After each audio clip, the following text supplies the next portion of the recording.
Бүгінгі сабақта өтетініміз рефлексивті эссе. Бүгінгі сабақ барысын өзіңізді сақтап алу үшін каналыма тіркеліп, лайк басуды ұмытпаңыз.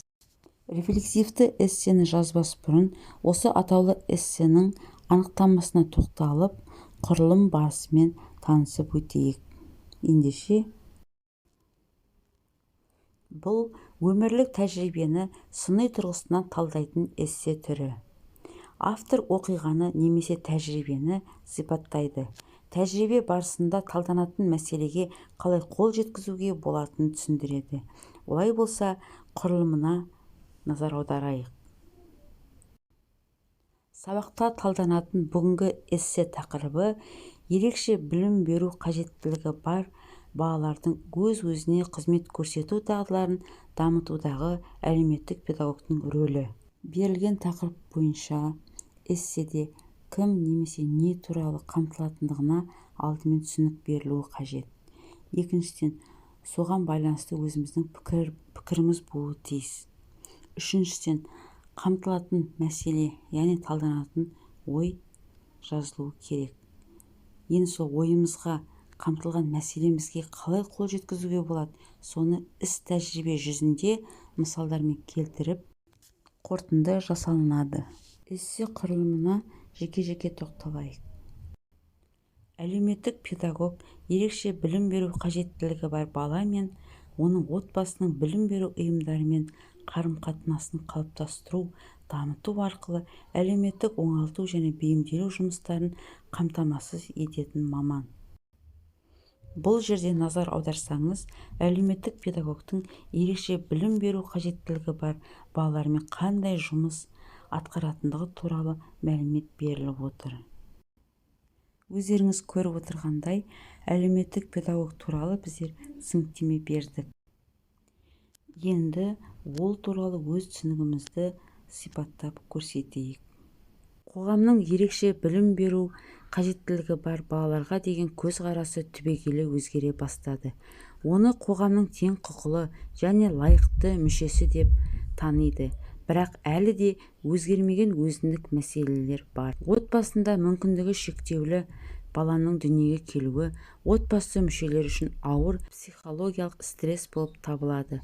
Олардың мүмкіндігі шектеулі балаға деген алаңдаушылығы мен уайымы күшейеді. Отбасындағы басқа балаларға кері әсер етеді. Әсіресе өзге адамдардың мұндай отбасына деген теріс көзқарасын бастан кешіреді. Себебі олардың жанұядағы қиындықтарын дұрыс түсінбейді. Міне, эссенің құрылымы бойынша терминді таныстырдық, өз түсінігіміз бойынша сипаттама бердік, енді талдайтын ойымызға ораламыз. Әлеуметтік педагог ерекше білім беру қажеттілігі бар балалардың физикалық кемістігінің әлеуметтік орнын толтыру үшін қандай жұмыстар атқара алады?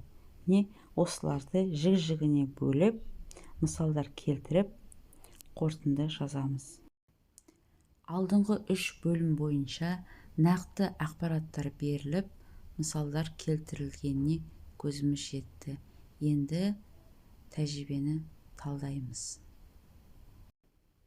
Ерекше білім беру қажеттілігі бар балалардың өз-өзіне қызмет көрсету қабілетін жетілдіру, баланың физикалық, психикалық, зияткерлік, тілдік және басқа да ерекшеліктеріне қарамастан дамыту, айналадағы болып жатқан құбылыстар туралы ақпарат беру. Сондықтан мысалдарға назар аударайық. Көрнекі суреттер мен ойыншықтар арқылы жануарлармен таныстыру. Кім қайда мекендейді? Ол кім, бұл не? Тағы басқа танымдық ойындар арқылы құм терапиясының үстелінде жануарлардың кескінін бастыру. Кімнің киімі, жұбын тап, қай мезгілде киеді? Тағы басқа танымдық ойындар арқылы жыл мезгіліне байланысты киім түрлерін ажыратуды, киіп шешуді үйрету әдістері жүзеге асады.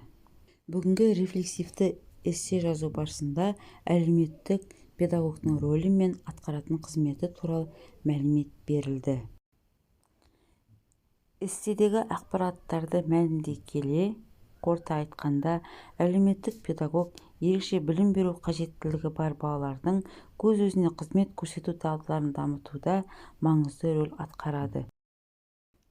Күнделікті өмірде қолданылатын қарапайым заттар арқылы баланың бойында ақауларды түзетуге көмектеседі.